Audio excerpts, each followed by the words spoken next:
안녕하세요, 비트TV입니다. 제롬 파월 연준 의장의 발표 0.75 결정됐죠. 제가 그리고 여러 번 이야기 드렸지만 선반영이 됐을 거라고 이야기를 드렸습니다. 이제 뭐 더 이상 떨어질 게 없다는 거죠. 갈 때까지 갔다는 겁니다. 코스피도 지금 2436 정도 돼가지고 약간 반등이 나왔어요. 암호화폐도 지금 비트코인이 23,100불 정도 하고요. 자, 그래서 피보나치 되돌림 차트를 다시 한번 되뇌어 보겠습니다. 과연 어떻게 될 건지. 자, 여기서부터는 구독자분들에게만 노출이 되는 영상입니다. 구독, 좋아요 좀 눌러주시고요. 주식 같은 경우는 제가 이야기 드렸지만 2600선까지는 코스피 2600선까지는 아마 단기간에는 올라갈 것 같아요. 우리나라만 상대적으로 너무 많이 빠졌었기 때문에.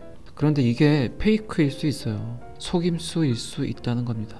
2600까지 갔다가 아마 다시 하락을 하지 않을까 싶어요.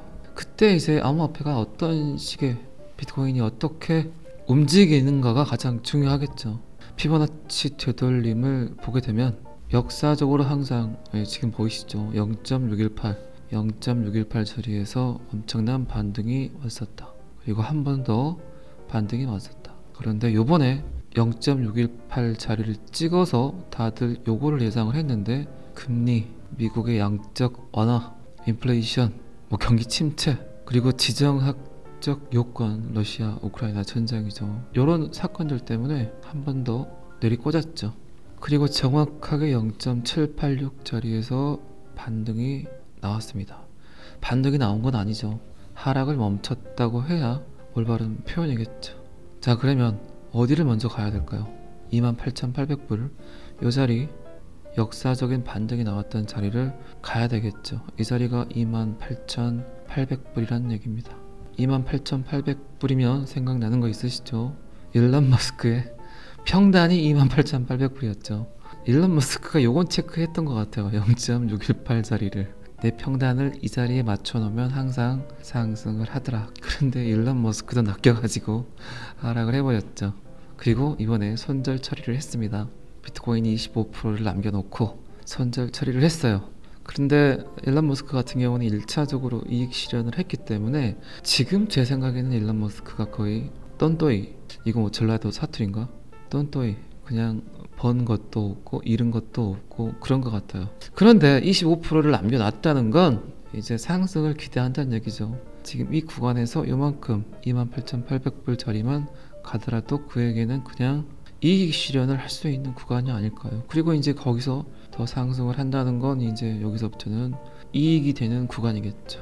어쨌든 비트코인은 지금 자리에서는 22,800불을 지켜야 되고, 지금 자리에서는 22,800불을 지켜야 되고, 그리고 상승을 하기 위해선 피보나치 되돌림 0.618 자리, 이 자리를 빨리 올라타야 되겠죠.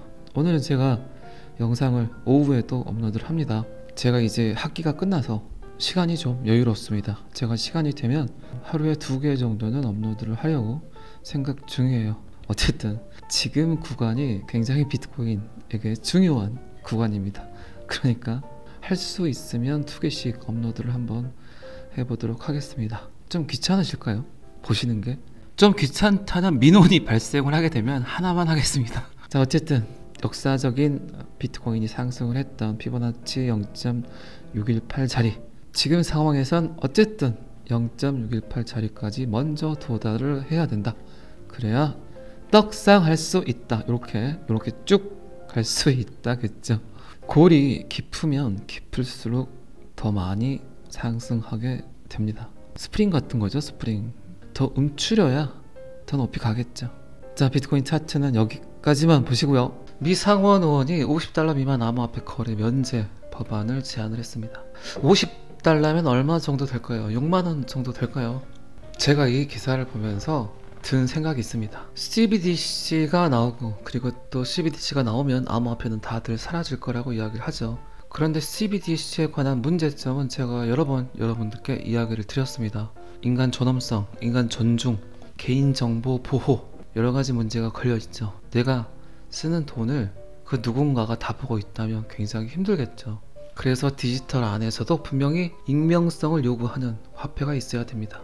여러분들이 지금 뭐 신용카드를 이용해서 거의 모든 물건들을 제품들을 디지털 안에서 결제를 하고 있죠. 그렇기 때문에 은행이든 정부든 여러분들이 어디서 뭘 얼만큼 샀는지 다 보고 있다는 겁니다. 이거는 여러분들이 지금 현금을 사용하기 때문에 그나마 괜찮은 거예요. 뭐 이 정도는 내가 뭐 산 거를 봐도 돼. 뭐 이 정도는 괜찮죠. 그런데 여러분들이 아는 현금은 분명히 익명성을 보장합니다. 내가 현금을 어디서 사용했는지 알 수 없다는 겁니다. 그래서 중국에서도 디지털 화폐를 개발을 했지만 이 문제가 가장 심각할 거라고 예측을 했다는 거죠. 그래서 CBDC를 활용을 하더라도 중앙은행에서, 정부의 중앙은행에서 1차 상업은행으로 보낼 때는 디지털 위안화로 보내지만 상업은행에서 어느 정도의 금액 정도는 소비자들에게, 국민들에게 암호화폐로 뿌려지길 원했어요. 그러면 이 암호화폐 같은 경우는 분명히 익명성을 띠죠. 지금의 현금과 같은 역할을 할 수 있다는 겁니다. 그래야만 어느 정도 숨통이 튀어요. 국민들도. 그렇기 때문에 CBDC가 출연을 하더라도 결국 암호화폐와 같이 쓰일 수밖에 없다는 거죠. 아니 어쩌면 CBDC 자체를 크립토 커런시 안에서 고를 수 있어요. 그래서 제가 자꾸 리플 이야기를 하는 거예요. 중앙 집중적인 코인. 충분히 정부에서 국민들의 개인 정보를 보호하면서 어느 정도의 규제가 가능한, 어느 정도의 컨트롤이 가능한, 그리고 프로토콜 완성도가 굉장히 높은, 그리고 현재 굉장히 많은 인프라를 갖고 있는, 그리고 그런 코인이, 그런 암호화폐가 스마트 컨트랙트까지 할 수 있다면 스마트 컨트랙트도 가능하다. 그러면 NFT도 가능하다. 이게 어쨌든 그 안에서 거래되고 지불되는 모든 수단이잖아요. 그런데 그 틀 안에서 보니까 굉장히 최적화된 코인이 하나 있다는 거죠. 그래서 리플 XRP의 소송은 굉장한 음모가 들어가 있다는 거예요. 엄청난 이벤트가 있다는 거죠. 자, 방금 제가 말씀드린 내용을 인지하셨죠? 지금 미 상원 의원이 $50 미만 암호화폐 거래 면제 법안을 제안을 한 거는 방금 전에 제가 이야기 드린 중국과 똑같은 틀이라고 생각을 해요. 어쨌든 암호화폐는 필요해요. 익명성을 요구하는, 디지털 안에서 내가 뭘 어디서 썼는지를 노출시킬 필요가 없는 돈은 필요하다니까요. 그건 미국과 중국뿐만 아니라 전 인류가 마찬가지예요. 그것까지 컨트롤이 되고 그것까지 제어가 된다면 못 산다고요. 답답하고 미쳐버리겠죠. 사람들은 그 관점을 가지고 제 이야기를 들으면 조금 이해가 되실 거예요. 왜 미 상원 의원이 $50 미만 암호화폐 거래 면제 법안을 제안을 했을까요? $50 미만 정도는 암호화폐로 사고팔고를 해라 그랬죠. 이거는 괜찮아. 이 정도는 써도 돼. 그래야 안 답답하지. 그 테스트를 하는 것 같아요. 그리고 그 테스트를 위한 법안이 상정이 됐고, 어떻게 보면 이게 지금 상황에서 봤을 때는 굉장히 큰 이벤트죠. SEC가 지금 코인베이스까지 털려고 저렇게 노력을 하고 있고, 암호화폐를 전혀 인정하지 않으려고 하고 있는데 또 다른 곳에서는 이런 액션들을 취한다는 거죠.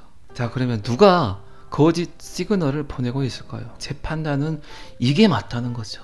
미쳤다고 미국이란 나라에서 코인베이스라는 암호화폐 거래소를 상장을 시켰겠냐고요. 타당성을 이미 만들어 놓고 암호화폐를 받아들이려고 노력들을 하고 있는데 지금 약간 더 태클이 필요해. 지금 좀 더 압박이 더 필요해. 그런 액션 들이겠죠. 이제 SEC가 코인베이스까지 장악을 하려는 노력이잖아요. 이 시장이 사라지지 않는다. 이 시장에서 수많은 돈이 생성이 될 것 같다. 그렇게 되면 미 정부 입장에서는 최고의 호객님이죠, 호객님. 그렇기 때문에 제 생각에는 지금 SEC의 액션들은 모두 다 그냥 그지 같은 그들의 액션이다. 그들의 시그널이다. 이거를 다 가지려는 그들의 목적이 있다. 그리고 가장 크게 성장시켜주고 싶은 코인을 잡아놓고 있는 거죠. 제 생각일 뿐이에요. 뇌피설이에요. 분명히 판단은 여러분들이 하시는 거고. 자, 이 법안이 통과가 될 경우 가상통화 공정성법은 미국 암호화폐 사용자가 $50 미만의 디지털 자산 거래를 보고하는 부담을 덜어줍니다. $50 미만 정도는 니네들 알아서 써. 굳이 신고할 필요 없어. 니네들 알아서 해. 자, 제가 서두에 이야기했던 중국이 시도하려고 하는 그 틀과 거의 똑같은 틀이죠. 이 상원 의원은 암호화폐에 대한 현행 세금 규정이 디지털 자산을 미국인의 일상생활에 통합하는 것을 방해한다고 말했다. 현재 세금 규정에 따르면 이걸 사용하기가 매우 답답하다. 그러니까 바꿔줘야 된다. 그 대신 큰 금액에 대한 이동은 체크가 돼야 되지만 6만원 미만 정도는 알아서 하세요. 익명성을 보장해 드릴게요. 굳이 신고하지 않으셔도 돼요. 알아서 하세요. 점점 종이화폐가 사라질 것 같은 느낌이 조금은 드시죠, 여러분들도? 종이화폐는 정말 많은 문제점을 갖고 있죠. 프린팅되는 그 종이돈을 찍기 위해서 수많은 엄청난 양의 나무가 쓰러지고 있고, 종이지폐를 찍는 비용, 유통시키는 비용, 지키는 비용, 심지어 없애는 비용까지. 그리고 가장 문제가 디지털 화폐도 가장 큰 문제점이지만 종이지폐도 위조지폐가 가장 큰 문제점이죠. 모든 게 다 디지털화 되고 있는데 왜 거래의 도구가 디지털화가 되지 않겠습니까? CBDC의 출현은 그래서 혁명이 아니라 진화라니까요. 진화. 어쩔 수 없는 단계에서 받아들여야 되는 하나의 도구죠. 근데 그 도구가 너무나 사람들에게 목을 죄어 올 수 있다는 겁니다. 그 도구가 사람들에게 자유를 빼앗을 수 있는 도구가 될 수 있다는 거죠. 그러니까 암호화폐와 디지털 화폐의 공존은 어쩔 수 없어요. 어떤 국가에서든 꼭 필요합니다. 이 법안의 목표는 일상적인 구매를 더 쉽게 함으로써 암호화폐의 대중적 채택을 장려하는 것이다. 블록체인 협회, 디지털 자산 시장 협회, 코인센터를 포함한 여러 산업그룹은 이 법안에 대한 지지를 표명했다. 이 상원 의원 같은 경우는 미래를 어느 정도 예측하고 있는 사람이에요. 그리고 뭐 아시겠지만 제가 여러 번 또 이야기하지만 중앙 집중적이지 않은 코인들은 가장 문제가, 가장 정부가 받아들이기 힘든 게 이 탈세 문제라는 거죠. 트래블률도 있지만 장외 거래 추적까지 정확히 할 수 있을까요? 저는 거기에 대한 의구심이 들어요. 그러니까 정부 입장에서는 받아들인다는 그 자체가 굉장히 힘든 요건이란 겁니다. 한 곳에서는 어떻게든 압박을 가하고 또 한 곳에서는 미래를 예측해서 이런 법안들을 상정을 하고, 그러면 압박을 하는 곳이 맞을까요? 아니면 미래를 예측하고 새로운 법안을 제시하는 이 상원 의원의 뜻이 맞을까요? 결국 두 개 다 맞아요. 어떻게? 결국 쓰일 거란 얘기죠. 미국 지금 바이든 전 세계를 다니면서 삥을 뜯고 있잖아요. 그들이 살기 위해서. 그게 달러를 유통하는 기축 통화국의 엄청난 횡포죠. 잘 버티고 잘 견뎌야 되는데 국력을 과시하고 있는 미국을 대항해서 싸우기란 굉장히 힘들죠. 전 세계 투어를 하면서 지금 바이든이 마케팅을 하고 있습니다. 우리나라도 꽤 털렸죠, 지금 상황 자체가. 자, 이 기사는 여기까지만 보겠습니다. 제가 이야기하는 거의 절반이 SEC 이야기 같아요. 어쨌든 올해는 뭐 금리도 중요하고 경기 침체, 불황 이런 것도 중요하지만 암호화폐 하나만 놓고 봤을 때는 어쨌든 규제죠. 전 세계적 규제. 이거를 진짜 받아들일 건지 아니면 그냥 수장시킬 건지, 아니면 시장이 좀 더 필요한 도구인지, 뭐 이렇게 생각을 할 수 있겠죠. 그래서 끊임없이 이야기를 드리는 게 SEC 이야기입니다. 판사가 이제 지겹다고 했잖아요. 빨리빨리 끝내고 싶겠죠. 어쩔 때 보면 자넷 앨런이나 사라 랩번이나 그리고 게리 겐슬러나 거기에 꼭 끼고 싶진 않지만 이 브래드 갈랭하우스까지 어쩔 때는 이들의 시나리오 아닌가, 이들의 그냥 장난질 아닌가, 그런 생각이 가끔씩 들어요. 이게 그냥 제 생각일 수도 있지만 뭐 타당성이 있는 이야기는 아니니까. 그런데 핑퐁 치는 걸 보면 어쩌면 이들이 엄청난 음모론을 가지고 시간을 지연시키고 있는 그들의 작전이 아닌가, 그들의 액션 영화가 아닌가, 이런 생각이 들 때가 있습니다. 그리고 공통점들이 꽤 있잖아요. 브래드 갈랭하우스나 미 정부나 비트코인을 싫어한다. 그리고 기후 문제에 민감하다. 탄소 정책도 민감하다. 그런데 XRP를 가운데 놓고 보면 친해질 수 없는 사이이긴 하지만 가끔씩, 아주 가끔씩 이것들 짜고 치는 고스톱 아닌가라는 생각을 한다는 거죠. 그냥 제 생각일 뿐이겠죠. 근데 제 생각이 어쩌면 맞을 수도 있습니다. 리플이 세계적 유통화 역할을 하기 위해선 굉장히 많은 단합이 필요하죠. 어쨌든 XRP 홀더, XRP 아미들이 SEC와 소송에 참여를 해서 증명할 것들이 좀 많았죠. 참여를 해서 재판에 관여한다는 그 자체를 SEC가 거부해주기를 원했지만 사라레반 판사가 괜찮다, 참여해라, SEC를 다시 한번 쌩을 까고 재판을 빨리빨리 끝내자, 그만 좀 지연시키라는 이 내용은, 이 그지 같은 내용은 여기까지만 보겠습니다. 그리고 잊지 않으셔야 되는 게 리플이 어쨌든 승소를 하게 되면 지금 블록체인 기술을 도입을 하려는 수많은 기업에서 가장 깨끗한 놈을 선택하게 될 겁니다. 깨끗하게 만들어 놓은 놈 있죠. 여러분들 잘 아시는, 방금 전까지 제가 이야기 드렸던 그 놈을 결국 사용하게 되겠죠.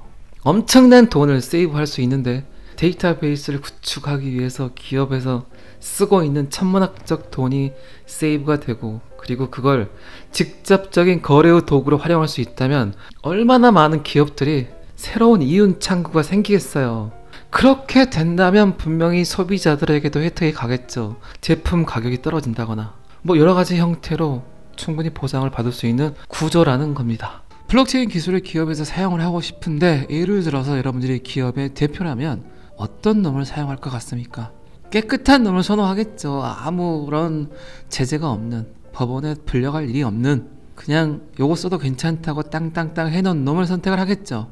괜히 엄한 거 선택했다가 법원에서 나와라, 그 시스템을 쓰는 기업은 하자를 걸겠다, 뭐 이럴 수 있겠죠. 그래서 SEC5 리플 소송이 가장 중요하다는 겁니다. 승소하게 되면 암호화폐 시장 전체가 환호성을 칠 일이 아니라 엄청난 호불호가 갈린다는 거죠. 사라지는 코인들이 많아질 거란 얘기입니다. 아무리 프로토콜 완성도가 높은 코인이어도 불안하거든요. 기업 입장에서는. SEC가 저렇게 혈안이 돼서 어떤 코인이든 지금 그냥 막 데리고 와서 삥을 뜯으려고 하는데 왜 그런 코인들을 사용을 하겠어요. 결국 리플 혼자 그 모든 일을 다 하게 될 겁니다. 제가 뭐 어렵게 설명드린 건 아니죠. 충분히 이해할 수 있는 부분으로 설명을 해드린 것 같습니다. 자, 오늘 영상 2개 업로드 됐는데 제가 시간이 되면 항상 출근하실 때, 퇴근하실 때 이렇게 2개를 한번 해보도록 하겠습니다. 저는 항상 여러분들의 성공 투자를 기원합니다. 자, 오늘은 여기까지 하겠습니다. 구독과 좋아요는 항상 저를 너무너무 힘나게 합니다. 감사합니다. 비트TV였습니다.